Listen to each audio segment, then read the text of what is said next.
use any of the lyrics from the Grinch. It can't use any of the rhymes from the Grinch.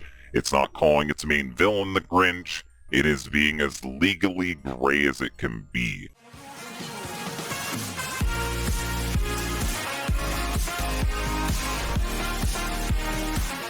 First Winnie the Pooh, now the Grinch is going to be getting a horror movie this December. So let's talk about it. Apparently, the film company XYZ Films is going to be making a parody of How the Grinch Stole Christmas, but make it a horror movie. And it is going to be a parody horror movie, so just know it's going to be like the Chucky movies. It's going to be very self-aware.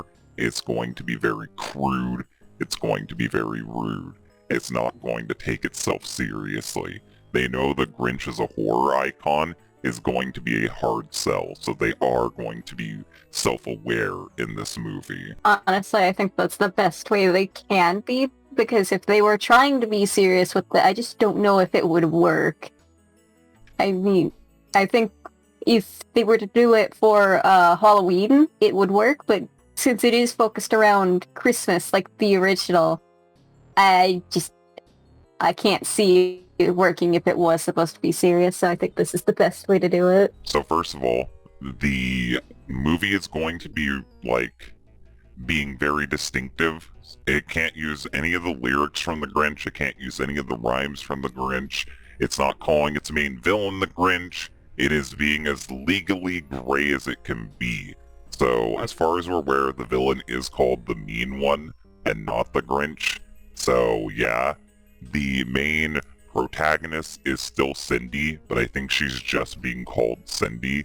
And the plot of this is, and this could still be up for change, but the town is called Newville instead of Whoville, and the guy still lives up on a mountain in the snow, and every year he comes down on Christmas to murder people and eat their food and destroy their stuff. So taking Christmas is like a yearly tradition for him. And apparently 20 years ago he killed Cindy's family, and this Christmas she's going to get revenge on the Grinch. That's the plot of the story. Yeah, really weird.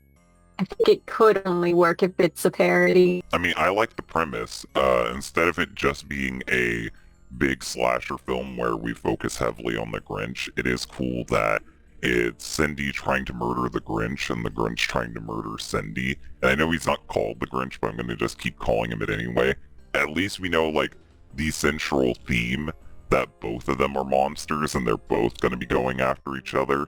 I like a killer versus killer situation. I could see this getting really cool. We have no trailers for this. They're not releasing anything but stills. So all we have are a couple of images to work with. We know that there's going to be professional actors in this. It's a big budgeted movie. It's going to be taken seriously production-wise. There's really good people tied to this movie. And apparently it is going to be released for free somehow. Like, it is going to have a free release, but it's also going to theaters. So I don't know what's going on there. The director said that it's being released for free for Christmas, but I personally think that it might be a good favor done to people so that maybe they can avoid legal trouble with Dr. Seuss's estate. Maybe that's why it's free also, but I think they're going to be fine legally, even though this looks just like Jim Carrey's The Grinch. But the Dr. Seuss family didn't like Jim Carrey's The Grinch too much, so maybe they'll get away with it. Yeah, maybe. Yeah, I think that this is a good choice. If you had to go for anything, Jim Carrey's The Grinch is a good one. I kind of hope that they do a Cat in the Hat as well, because if anything, the Cat in the Hat looked more creepy than the Grinch. Absolutely. I don't know how you can make a legally distinctive Cat in the Hat. The Grinch is more vague looking than the Cat in the Hat, because he's just being labeled as a Santa impersonator. So he's just a green guy pretending to be Santa. That's easy to get away with legally. The release date is going to be December 15th. So it's going to be releasing very, very soon this year. So if you love horror movies and you love The Grinch, you're getting both this year. You're getting a Grinch horror movie. And personally, I think it can work solely because they're very self-aware with it. It looks far better than the Winnie the Pooh horror movie, and I'm kind of hyped about it, even though I don't like horror movies, and I'm not a big fan of Jim Carrey's The Grinch. So yeah, I hope you guys will go check it out, because it's going to be free somehow. God only knows how they're going to do it. Can't be free in the movie theaters, that's for sure.